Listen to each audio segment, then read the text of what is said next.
What this little slut has to say. According to the Bureau of Prison Statistics, 38.3% of our current inmate population is Black, but according to the 2020 census data, only 12.2% of our national population is Black. Okay, wait. So if you don't believe in white privilege, how do you explain this disparity? Okay, so if you don't believe in white privilege, how do you declare or how do you explain the disparity? Now, she's going into data, which is data can be used, and you'll see how she does this here erroneously, to mean anything you want it to mean. So there's no use in having a conversation over data. I discovered this a very long time ago. You can learn from my errors, my efforts. Data is useless. It's more importantly, it's useless to convert somebody from an anti-white position. Data can be used once you already have a person who is, okay, anti-whiteism is evil. It's an evil. It shouldn't be done. Then you can use data in various ways. Never use it to demonize other groups of people, of course, because it is anathema and off-putting to Western kind to talk about other groups of people's warts and their problems, their problem members, etc. And it also opens the door to erroneous remedies to the issues with the data, as you probably experienced.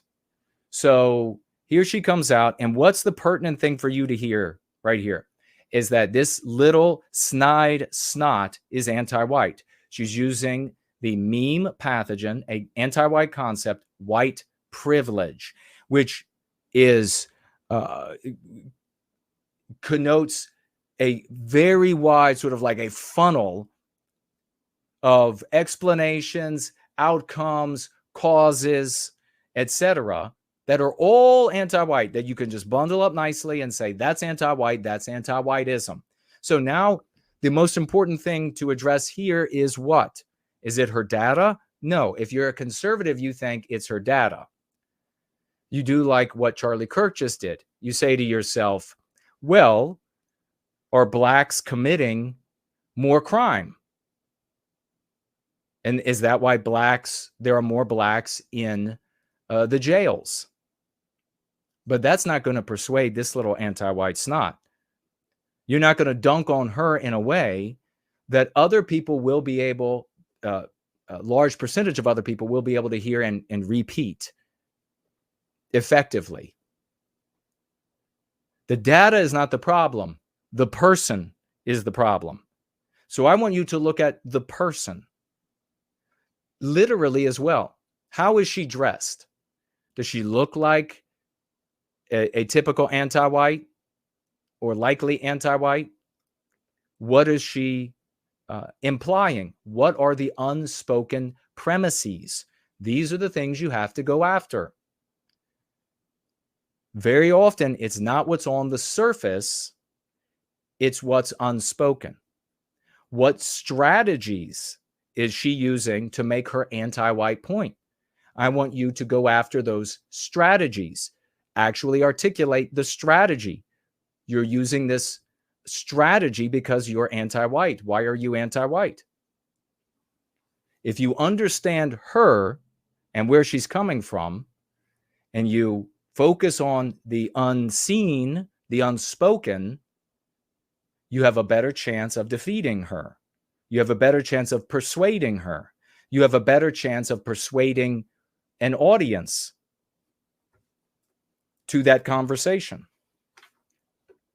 You have a better chance, more importantly, maybe most importantly, of neutralizing her. What does that mean? Paralyzing her in her conviction. As she stands now, she wants to go out into the world and make amends by having sex with as many non-white guys as she can. Go out into the world and wage war on white men by all the means at her disposal, to show up at rallies, to give money, to give time, to give intelligence, to give education to anti-whiteism.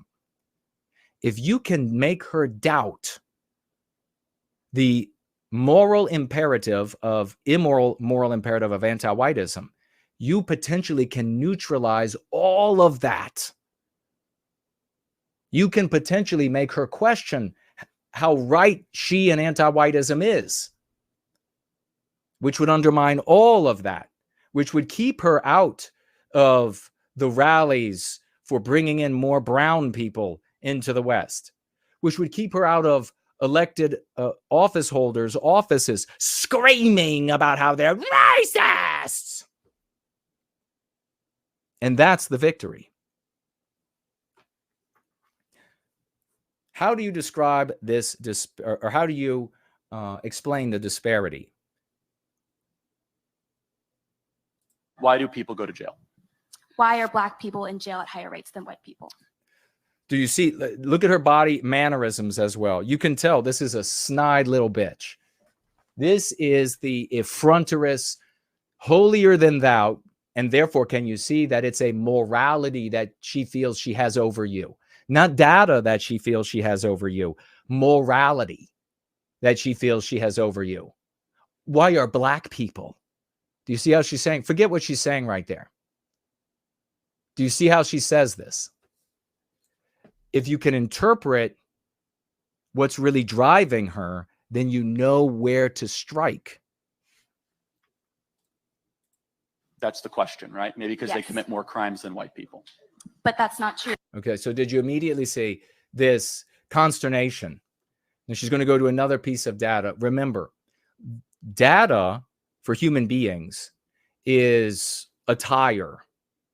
It's not the substance. There are no human beings that are so emotionless that it's just the data that drives. The data is the main driver. That's what everybody is afraid of when it comes to AI and machines, that it will operate with just logic, no emotion, and will act based on just the data. That's what people fear, is that it will be cold, and we attribute the same sort of thinking to reptiles. And so that's what people fear. No one actually does that. There aren't human beings like that. So going after the clothing is something she can just move around. You misunderstood. I don't have all the information yet. According to the Uniform Crime Report for 2019, Black or African American individuals committed only about 1 million crimes, while white people committed about 4 million Yeah. crimes. So Okay, so you all know the easy dunk here. You all know the easy dunk. It's where Charlie Kirk goes. There, 12% of the population is Black, 60% of the population is white. Of course, there's going to be more crimes committed by white people than Black people. And it is indeed a trick, and that anti-whites use all the time. In her case, you can see that it's an unintentional trick.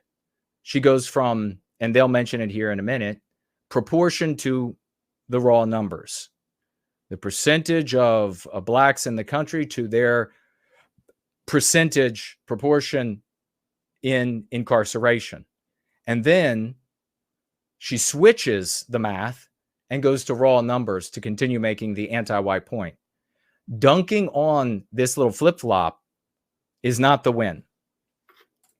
But that's proportion. Yeah.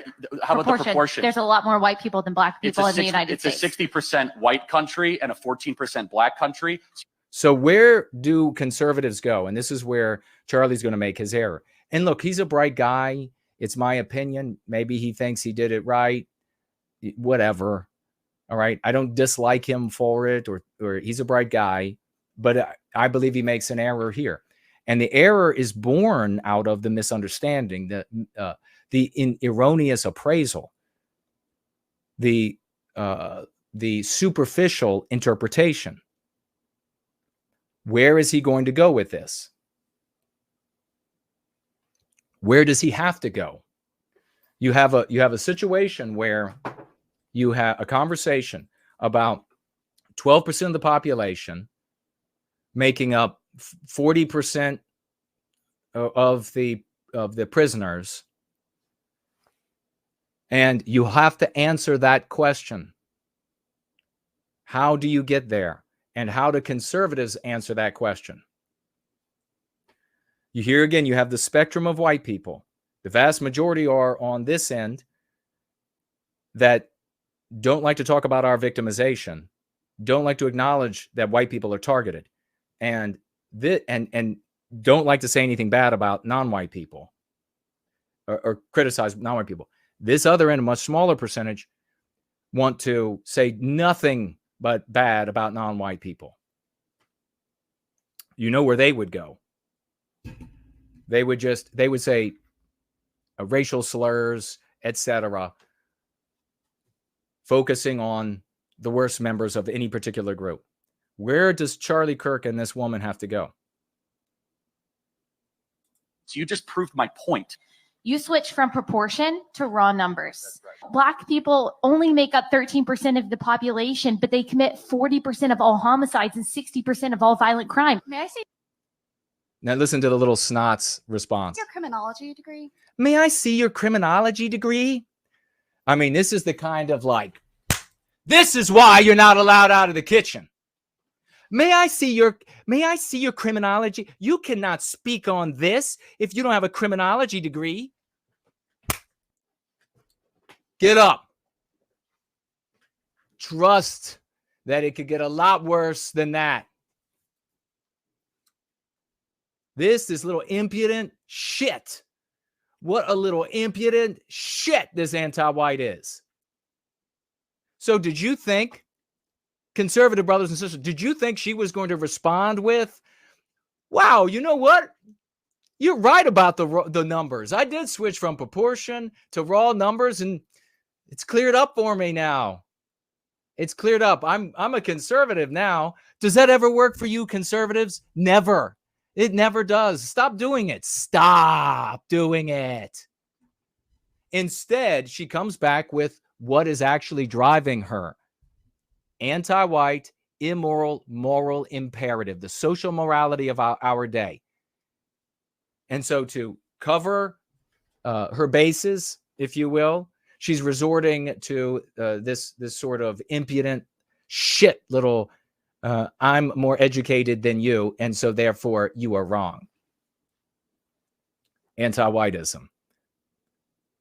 But the question is still in the air, isn't it?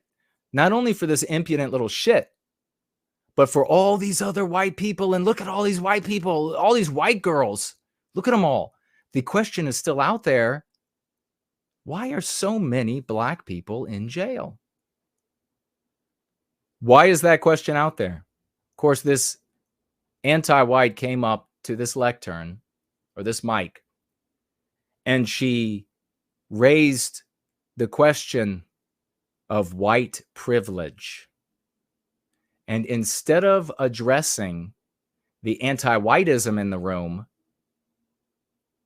the conservative content creators submitted to the topic of this anti-white's choosing. And now they found themselves cornered, haven't they?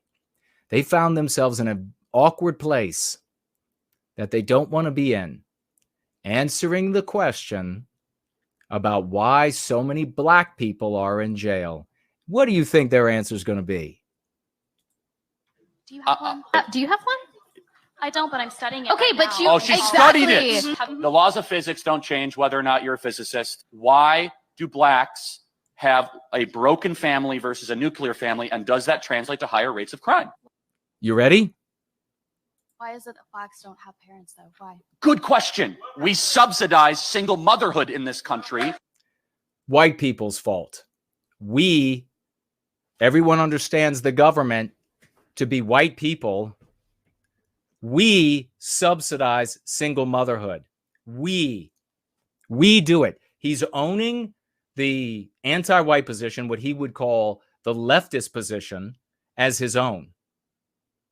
So for a room full of white people, especially white females, open forum at a university, he allowed himself to be cornered on why there are more black people in jail, because he addressed the topic that she wanted to discuss rather than the topic of her anti-whiteism, which is what should have been discussed. She brought that up. He found himself cornered and then said, it's white people's fault. It's white people's fault that black people don't have parents in their home. With the little snot said parents. And then he came back with, well, they've got a mother there and it's white people's fault. And then he goes further with the error, saying, we did that to them. Wow. Only in conservative circles. As you know, when you come here on Sundays, we're here for 4.5 hours.